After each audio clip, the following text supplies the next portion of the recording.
आचार्य चरक हमारे शरीर में घी खाने से हमें क्या क्या प्राप्त होता है। बिल्कुल जैसे आचार्य चरक लिखते हैं वो मैं आपको बताना चाहता हूं। वो बोलते हैं कि घी खाने से हमें धी, धृति और स्मृति की प्राप्ति होती है। धी का मतलब होता है हमारी इंटेलेक्चुअल पावर, हमारी इंटेलिजेंस, ये कहलाती है संस्कृत लैंग्वेज में धी। धी का मतलब है हम कितने इंटेलेक्चुअल हैं, हमारी इंटेलिजेंस कैसी है, हमारी ग्रास्पिंग पावर कैसी है, हम किसी चीज को कितना जल्दी सीख जाते हैं, तो ये कहलाता है धी। धी मिलती है घी से। नंबर 2, धृति। धृति मीन्स धारणात्मक शक्ति, यानी कि रिटेंशन पावर। आप किसी चीज को सीख करके उसे कितना रिटेन कर सकते हैं, लंबा रिटेन कर सकते हैं, वो भी घी से आती है। एंड नंबर 3 पे आता है स्मृति। स्मृति का मतलब स्मरण शक्ति, पावर ऑफ रिकॉलिंग। हम चीजों को कितने अच्छे से रिकॉल कर सकते हैं। देखिए आयुर्वेद अपने आप में कितनी स्पष्टता से शब्दों को बताता है। नंबर 1, पहले उसको सीखना। नंबर 2, उसको रिटेन करना। नंबर 3, उसको रिकॉल करना। 3 अलग अलग चीजें हैं, धी, धृति और स्मृति। ये तीनों की ही प्राप्ति घी के सेवन से हमें होती है। और उसके बाद क्या बोलते हैं, हमारी अग्नि का वर्धन होता है।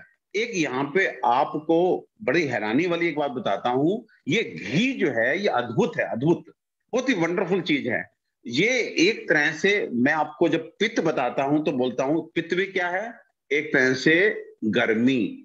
और अग्नि क्या है, वो भी एक तरह की गर्मी। लेकिन ये घी क्या काम करता है, ये पित्त को तो सप्रेस करता है और लेकिन अग्नि का वर्धन करता है, अग्नि को बढ़ाता है, पित्त को शमन करता है। एक विचित्र गुण जो है इस घी में होता है। तो अब आप याद कीजिए कि जब आपको पित्त निकलता है, गर्मी निकलती है, होठ आपके कटते हैं, कोई गर्म दवाई आपने खाई, तो उस समय आपको घी लगाया जाता है। आप कहीं जल जाते हैं तो आपको घी लगाया जाता है। तो कहीं ना कहीं जो वो पित्त है उसके लिए, पित्त जो शरीर को एक तरह से दूषित तरीके से गर्म कर रहा है, आपको नुकसान पहुंचा रहा है, वहां पे आप घी लगाते हैं।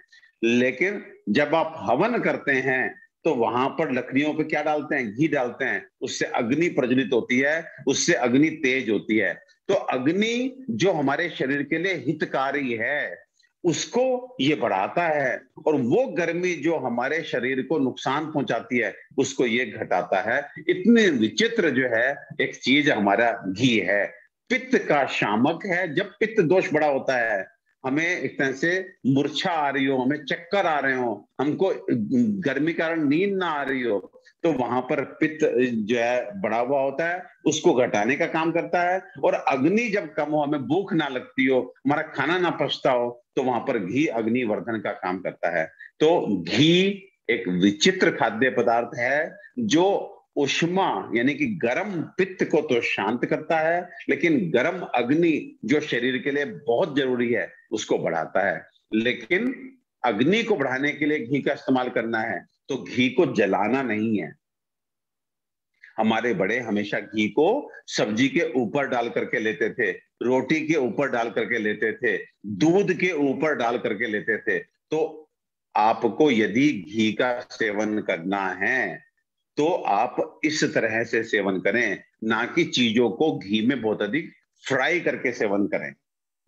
तो घी से अगर सारे सात्विक गुणों को लेना है, सारे अच्छे गुणों को लेना है, तो घी को सब्जी के ऊपर डाल करके, खिचड़ी के ऊपर डाल करके, चावल शक्कर के ऊपर डाल करके, दूध में डाल करके, रोटी के ऊपर रख करके उसमें सेवन करें।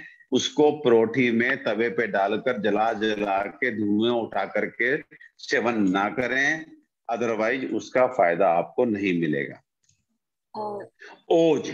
ओज का मतलब होता है इम्यूनिटी, यानी कि आपके शरीर की रोग प्रतिरोधक क्षमता को बढ़ाने की जिम्मेदारी भी घी ने उठाई हुई है।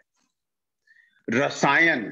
रसायन का मतलब होता है लाभो पायो ही प्रशस्ता नाम रस आदि नाम रसायनम, यानी कि हमारी जो सप्त धातु हैं, रस, रक्त, मांस, मेद, अस्थि, मज्जा, शुक्र, ये सप्त धातु जो शरीर को बलवान बनाती हैं, शरीर को पोषित रखती हैं, उन रसायन गुणों में नंबर 1 पे आता है घी का सेवन। तो घी रसायन भी है, घी ओजवर्धक भी है। और अब सुनिए, घी इस दुनिया का यूनिवर्सल एक तरह से एंटीडोट है। यदि शरीर में किसी भी तरह की विषाक्तता चली जाए, आपको मालूम नहीं है, और कोई एलर्जिक रिएक्शन आपके शरीर में शुरू हो गया, आपको कुछ नहीं समझ में आ रहा, तो आप दूध में घी डाल के पी लीजिए, आप जान लीजिए।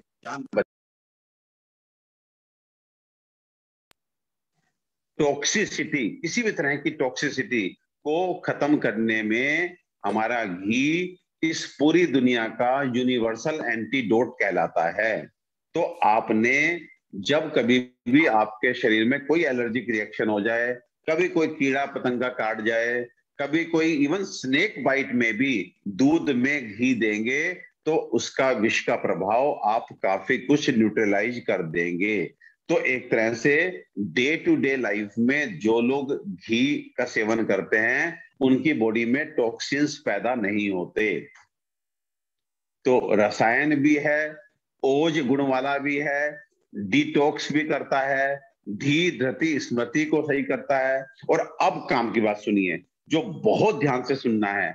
आज हम लोग को बहुत अधिक मानसिक तनाव रहता है, आज हमें नींद की प्रॉब्लम है, आज हमें बहुत तरह के, चाहे वो डिप्रेशन बोलिए, एंजाइटी बोलिए, साइजोफ्रेनिया बोलिए, ओसीडी बोलिए, मीन्स जिसे इन सबको हम बोल सकते हैं ऑल्टर्ड नर्वस फंक्शंस। हमारी नर्वस सिस्टम एक तरह से बिगड़ जाता है। अगर आप चाहते हैं कि आपके परिवार में किसी को ये ना हो, जो कि बहुत ही दुखद सिचुएशंस होती हैं, तो आप अपने जीवन से घी को अलग मत कीजिए। किसी भी तरह के मानसिक विकार को घी नहीं होने देता है। और अनफॉर्चुनेटली यदि आपके यहाँ कोई है, तो उसको घी का सेवन बढ़वा दीजिए।